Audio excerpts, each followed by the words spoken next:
Hello. Hi, everyone.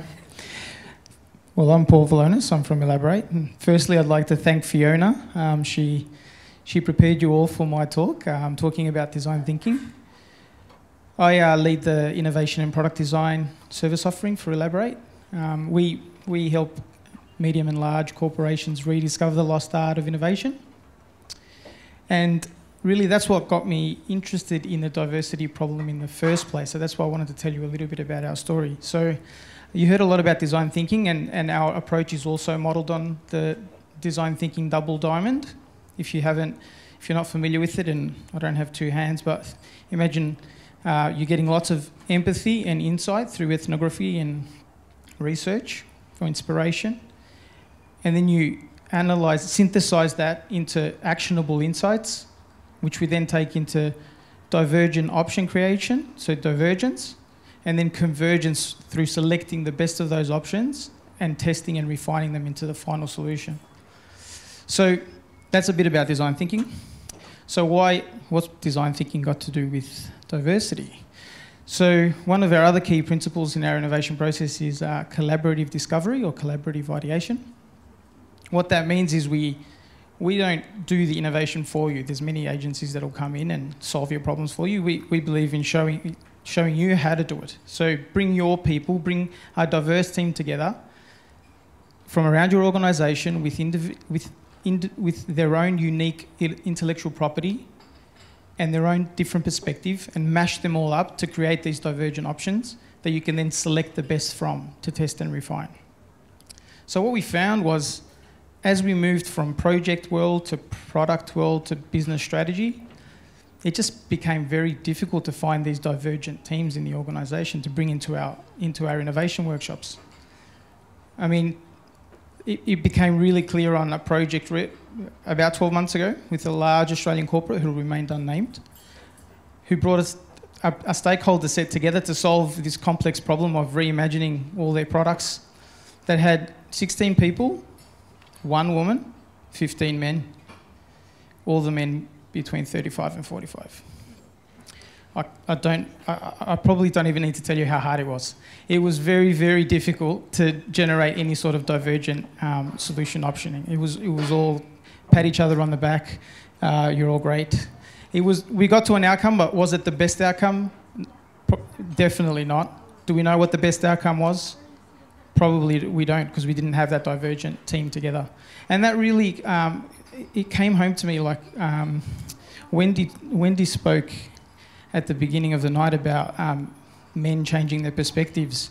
And if Wendy's still here, I'd like to say, Wendy, that's me. I came from a Southern European background. In my family, we had some very traditional perspectives on gender roles.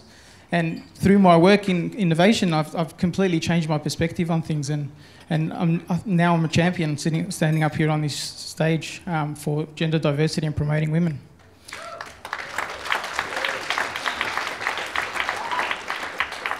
So we've had a pretty good run at Elaborate with diversity. The early days were a bit hard. We suffered from the same problem that everyone else does. Not enough women in IT degrees. And IT degrees were one of the main criteria we had for hiring our consultants. We stumbled across a solution when a few of our colleagues referred to us, some people from parallel, what I'd call parallel industries, design, multimedia, digital producers, UXers, and we had great success bringing the women from those industries into technology with a little bit of retraining and a little bit of reskilling and a soft entry into corporate Australia. It worked really well. We didn't get it right all the time, but when we did, it was awesome. Not only did we get more women, but they also brought with them diverse experience and different skills that really enriched our product offerings. I believe we have one of them here tonight. I think Eva's somewhere in here. I don't know where she is. But anyway, about 6 months ago, I was tracking our diversity stats, and they were awesome. They were we were creeping up to 45%. I was getting the press release ready. I'm ready to, the moment we hit 50. And then all of a sudden, we lost a few women. We had a few hiccups. and we won a few big contracts, which meant that we ramped up the hiring. And I looked at the diversity stats the next month, and they were down to 35. I was, wow, what happened there? That's pretty bad. So what did we do? We used our own, what we do best. We got a group together, we used our design thinking techniques, and we mashed together a whole bunch of options, one of which was to get more involved in Women in IT forums, such as the one that you're at tonight, in a hope that we might attract more women by promoting our women. So we have a whole bunch of women here tonight who I'll introduce in a second.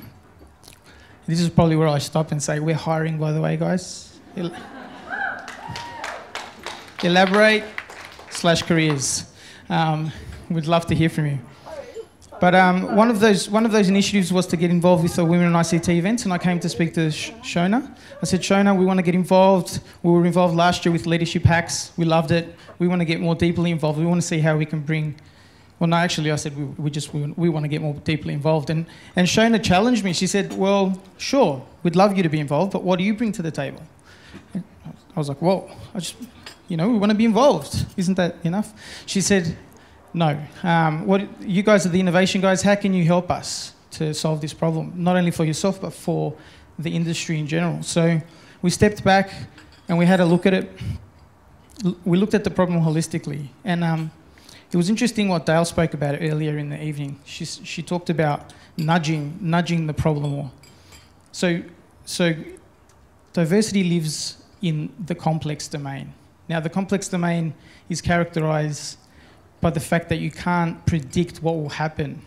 So there's no causality, there's no cause and effect. So if you try an initiative in the complex domain, you can't model or analyze what will happen. So the best way to innovate in the complex domain is to do experimentation. And that's pretty much what Dale is doing at the NAB. And that's what we propose to Shona. So what we're hoping is that we're starting the next phase of Bold Moves pretty much from this point on. So you'll notice on your tables, you've all got post-it notes and markers. What we're hoping is that we're going to start our double-sided diamond right now. So what we've got 280 individual perspectives, unique IP in the room. You've listened to 10 speakers. Hopefully they've triggered something in you, they've inspired you. If we can get at least one note from every person, we would love that. Because what we're planning on doing is taking that away, synthesizing it, building actionable insights, and then running a think tank that will be in November, where we will get a diverse team of 50, a lot of you will be here tonight, to actually brainstorm and come up with divergent solution options in the form of safe-to-fail experiments. So those safe-to-fail experiments, what is a safe-to-fail experiment?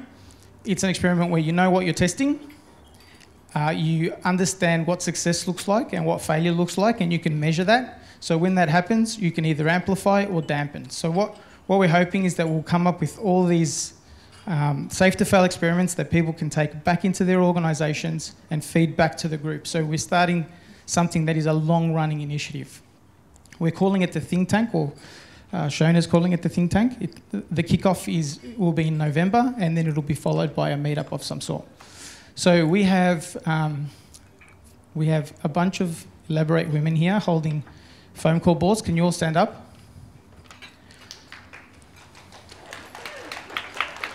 So we've got Joshi, we've got Deepa, we've got Morgan, Jenny, and there's Josh as well, who isn't a woman, but... You're not doing it, Josh? No, okay. So they'll come around, they'll hand you a board. What we'd like you to do is just take a moment, have a think of all the talks you heard today. What inspired you? Did you have a hunch? Did you have an insight? Did you have a hypothesis that you'd like us to include in our think tank? Something must have moved within you today based on all the talks that you heard. So please write it on a post-it note, put it on the board, and we'll use it as part of the think tank. Thank you.